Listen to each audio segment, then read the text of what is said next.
Hello everyone, this is Rob McDougall from Zhang Financial here with your weekly economic update. Today is Monday, March 16th, 2026. Economic activity last week, very mixed. We'll go through all these data points and then we'll take a look at how the markets responded to them. But just starting off on Wednesday, the big number then was the inflation number. This is the CPI number. The core number itself came in right in line, up 0.2% month over month, but the headline number was a little hotter than expected. It came in at 0.3, expectation was 0.2, so not a great data point.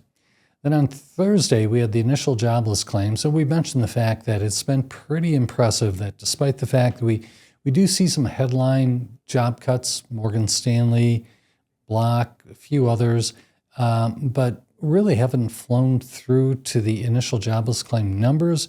They continue to kind of come in better than expected. So the expectations for last week's number, the consensus, 215,000, it came in a little better than expected at 213,000. That's a really low level. Then on Friday, just a number of various economic indicators. We'll just start from the top. The core PCE number, personal consumption expenditure number that the Fed relies on heavily, that came in exactly as expected, but it pretty hotter than the CPI number, obviously. It came in at 0.4% month over month. It was expected, but nonetheless, 0.4% month over month is pretty heavy. There's a good component of that is energy. Of course, the big issue or concern right now with the Iran war that's going on is the increase in gas prices. So that's really only just started to hit numbers now. So the real impact of that will potentially hit 3 to 6 months down the road. So also on Friday, durable goods orders, that was expected to be a strong number, up 1.2% month over month. It came in flat. And personal income, that was also came in as expected, up 0.4% month over month. But personal spending did come in better than expected. Expectation was positive 0.2%, came in at positive 0.4%. Lastly, again, last Friday, the GDP growth rate for the fourth quarter, you may recall the expectations were for heady, pretty strong growth in the fourth quarter, which got cut dramatically when we actually saw the first estimate. It was 1.4%, about half of what was expected. But a good portion of that, maybe 1%, was due to government shutdowns, so not a large concern. But it was a little disappointing to find out that the second revision, or the first revision, to the first estimate came in at 0.7%, half of what was expected at 1.4% growth.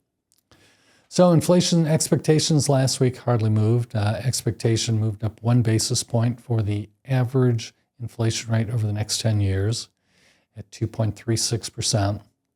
Now, interestingly, given the information I just gave you from the economic activity last week, you would think maybe the Atlanta Federal Reserve's estimate for first quarter GDP growth might come down. Actually went up. So the prior week, they were at 2.1%, but the revised expectation for GDP growth in the first quarter, they moved up to 2.7%. Now, we do have a Federal Reserve Open Market Committee meeting, starts tomorrow, Fed decision on Wednesday. The odds of a cut, non-existent, 1%. So not going to happen. In terms of what is expected through the rest of the year, though, only 33% odds of only one cut, and that's what the Fed most recently told us to expect. But the markets are betting otherwise. So 42% odds that we'll get only one additional cut, but 25% odds that we get at least 2 cuts between now and the end of the year. So the markets, in reaction to that economic news last week, it's probably not so much economic news, but clearly the Iran war, which is continuing.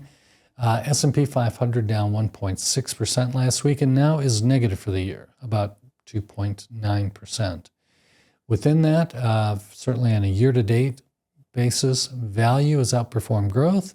Small cap outperformed large. In particular, value up 2.3%. Growth in the U.S. minus 4.2%.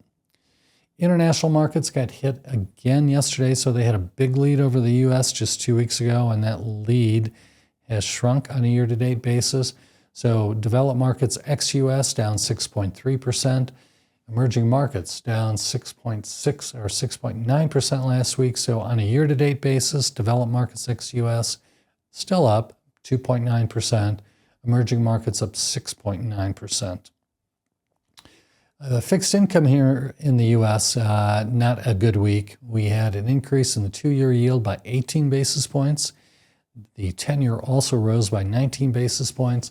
So the Bloomberg U.S. Aggregate Bond Index down nearly 1%, so barely up this year, 0.8%. But long-term bonds, long-dated bonds, that really got hit. The Bloomberg U.S. Long Government Bond Index down 2.1% last week.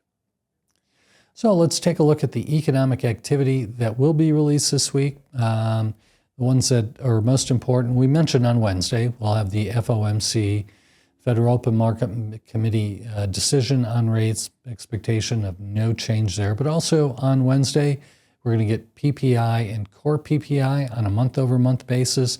Now, maybe about surprising to me, both of those are expected to be much lower than they were for the month of January. So for the month of February, both are expected, the core and the headline number expected to be up 0.3%, which is a significant improvement over what we saw in January. In January, the headline number was up 0.5%, and the core PPI number was up 0.8%. On Thursday, jobless claims, as we have every month, the expectation is come down actually now 211,000. Again, last week was 213,000. And that's really the major economic data that will hit next week. So we'll wrap that up here, and thank you very much for your attendance, and we'll look forward to seeing you next week. Thank you.